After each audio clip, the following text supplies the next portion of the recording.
1000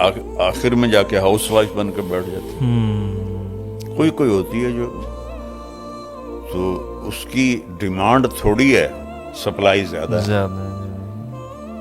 بہرحال ضرورت جہاں ہے وہاں شریعت اجازت دیتی ہے, لیکن اصل ہے کہ ماں اس لیے ہے, بیوی اس لیے ہے کہ وہ اپنے گھر کو سجائے, اپنے بچوں کو اچھا انسان بنائے. تاکہ میں جاب سے روکتا نہیں ہوں, نہیں گھر نہیں چل رہا اور تنگی ہے, پھر عورت کو بھی اجازت ہے کہ وہ خامد کا ساتھ دے اور مل کے گھر کا نظام چلائیں. لیکن صرف سٹیٹس بڑھانے کے لیے جاب کرنا یہ حق تلفی ہے اولاد کی.